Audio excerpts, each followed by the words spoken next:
I am so confused with what's happening with Javon Evans. So he just won NXT Deadline this past weekend.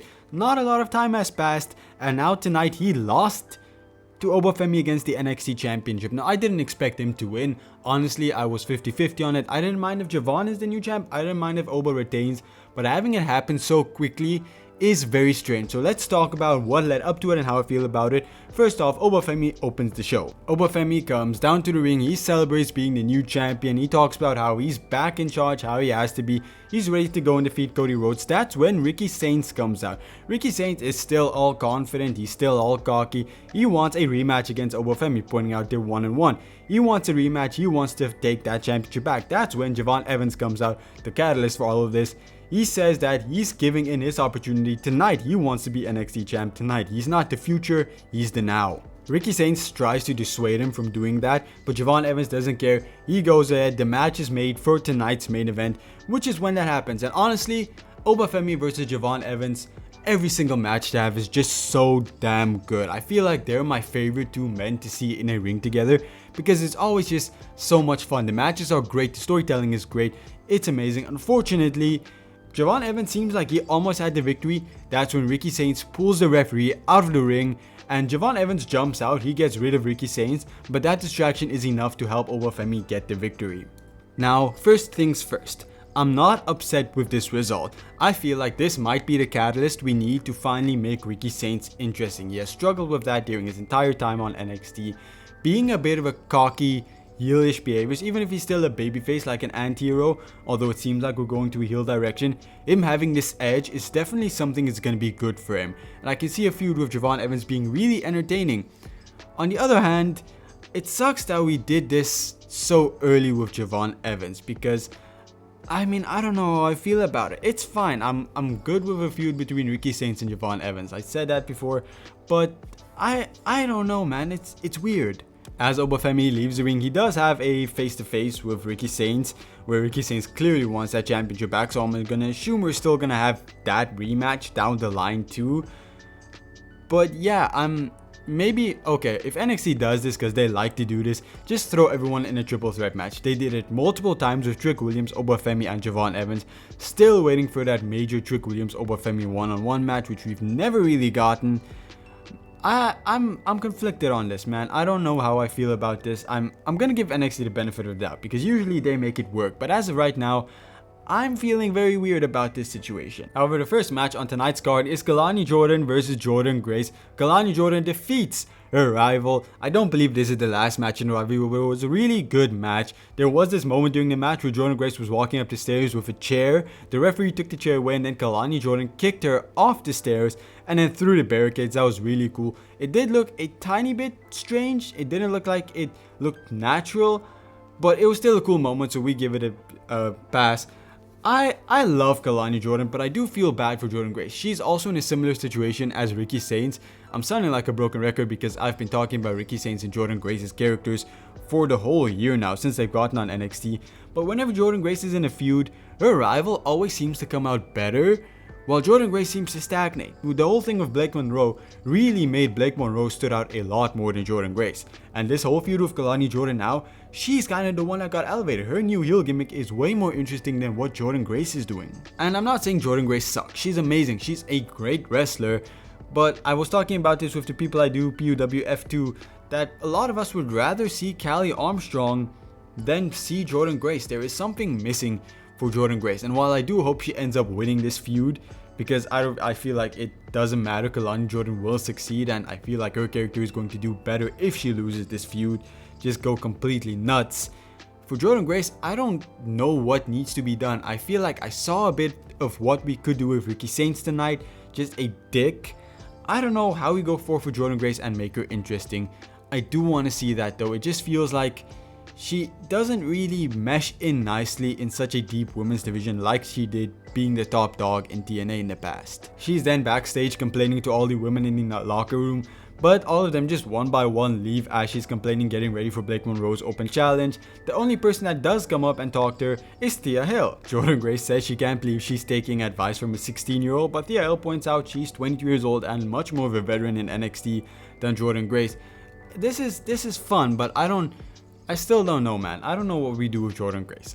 I'm at the point where I enjoy her, but I don't really want to see her get any major pushes until she figures out where and who she is. And then afterwards, we do get Blake Monroe coming out, setting up the open challenge. A lot of women come down to the ring one by one, but Thea Hale jumps in from behind, forces Blake Monroe into a submission. Blake Monroe taps out, but you know, the match isn't even official before Blake Monroe rolls out. So it seems like we're getting a feud between Thea Hale and Blake Monroe, which I am very excited for. You guys know I love Thea Hale. Ever since Chase U ended up and she was like missing in action, I've been begging to see more of her. Finally, when Joe Henry came, we got to see a bit more of Thea Hale. She got more involved, and now she's in a title scene. Yes, just give me more of that. I feel like this is going to be a really interesting rivalry because Thea Hale works perfectly as an underdog, and Blake Monroe being this glamorous model thing, it's going to work perfectly. It's going to be an amazing feud. Even if it's a short one, I don't care. I'm just happy to see Thea Hale finally get something to do, because for a while it felt like she was kind of, you know, at risk of being cut. I'm happy that's not the case. Tatum Paxley is backstage talking about how Izzy Dame might have taken everything away from Tatum Paxley, but Tatum Paxley hasn't taken everything away from Izzy Dame yet. She then holds up two dolls of Nico Vance and Sean Spears and says that they're both gonna fall one by one until she takes away everything Izzy Dame loves. Yes, this is perfect. I've been loving this feud. I said that Tatum Paxley was going to get a revenge at the end, and this feels like a perfect way to do it. I hope it's not just, oh, Nico Vance disappears off screen, oh, Sean Spears accidentally gets into an accident. I hope there's something cool that happens with Tatum Paxley taking them out, because that would make this feud very personal, or, well, a lot more personal than it already is, because it's been an insanely personal feud. Best feud going on in NXT at the moment, man. The women's division, as proven by tonight, absolutely on fire, and we still haven't gotten to everything yet, so let's move forward with the rest of the show. Shiloh Hill finally makes his debut, and he picks up a victory over Lexis King. Shiloh Hill looks really great. He doesn't look like a rookie at all. He looks great. I love his moveset. I love his personality. I feel like he's gonna do very good. Like I said, I feel like the men's division is slowly starting to climb up the ranks, but we have to talk about who he defeated in Lexis King, because man, I'm supposed to believe Lexis King is leading this invasion to TNA, but he can't even defeat Shiloh fucking Hill. No disrespect to Shiloh Hill, but this was his first NXT match, his debut. By every possible metric, he's a rookie, and Lexis King should not be losing to him. Lexis King has been on NXT for years. Lexis King is leading an invasion in TNA. He should not be losing to Shiloh Hill. So man, that whole invasion of TNA with the NXT jobbers, man, every moment of it, except for Stax, who's like the only bright spot, it's a mess. It's not good. I do still think there's time to salvage it. They show that they can make something out of it with Stax, but you know, I don't trust them to do it. I don't trust TNA to make it work, and WWE, or NXT at least, they're not really helping with the case either by making them jobbers on their own brand. But I guess, you know, TNA accepted the fact that they're jobbers coming in and invading the show, so not a lot NXT can really do there. Ethan Page comes down to the ring. He celebrates being champion. He celebrates defeating Mr. Iguana. He's just high on his own supply, and he talks about how when John Cena loses, he's pretty much the perfect guy to take over. Lights go out. Tony D'Angelo appears once again. He lays Ethan Page out, and this is something I'm really interested in, because the people Ethan Page or Tony D'Angelo has attacked so far do have a past with him. Tony D'Angelo was the one to dethrone Oba Femi for that North American Championship. While Oba Femi wasn't the one he attacked, Javon Evans was the one he attacked. The stare down was pretty much with Oba Femi, although I don't know what the connection between Javon Evans and Tony D'Angelo might be, so maybe I'm looking way in the wrong direction. Ethan Page, I believe, was the one to, you know, take the championship away from him, at least the first time. So there's I'm not sure what it is, but I'm liking this whole thing. I feel like we're going for a mobster who lost his family and now he's working as a hitman. I feel like that's what we're doing with him, and it's a really entertaining route to go. I'm really curious to see what we are doing with here. Tony D'Angelo being back, I was just expecting him to come back, be the same Don, be the same whatever he was before.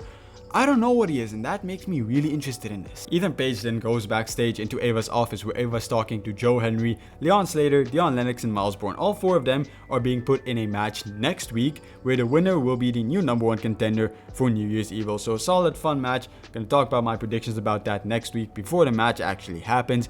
But Ethan Page is in the ring. He says that he can't believe Ava is not doing anything. She's allowing someone to steal his car like Mr. Iguana to attack him. He says she's a horrible general manager. All the other guys just mock him though. Really nice segment, really funny. I enjoyed that. Then the final piece of the show we are talking about tonight, it's not the main event. Javon Evans vs Oba Femi was the main event, but for us, it is Sol Ruca versus Ren Sinclair. Sol Ruca is facing Bayley this weekend, so this is just a match to give her some momentum going into that match. Obviously, she successfully defeats Ren Sinclair. During the match, Zarya is not coming down to the ring. She's up in the crowd. She's looking on at the match. She tries to come down to the ring after the match, but she changed her mind. She runs away. So Ruca decides to jump over the ropes, jump over the barricade, and go chase her after. Backstage, Ruca and Zarya meet up, and Ruca asks Zarya to just be in her corner, to just forget about all of this. And they agree. They hug it out. They say that they're the best friends they've ever had. This was really nice.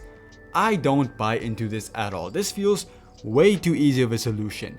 What I feel like might happen is Zarya might turn on Sol Ruca at Saturday night's main event.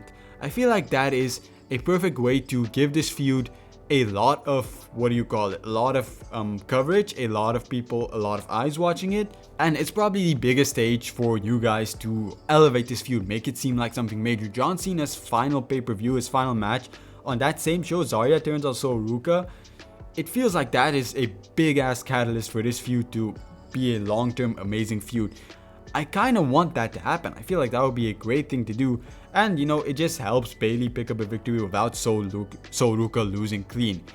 Anyway, back to the ring. After the match, Fatal Influence comes down to the ring. They confront Kendall Gray and Ren Sinclair. Jacy Jayne and Kendall Gray have a bit of a back and forth. Ren Sinclair even says that after Kendall Gray takes the championship, she might come after Fallon Henley and the Speed Championship, which, hell yes, I feel like Ren Sinclair holding that Speed Championship would be really sick.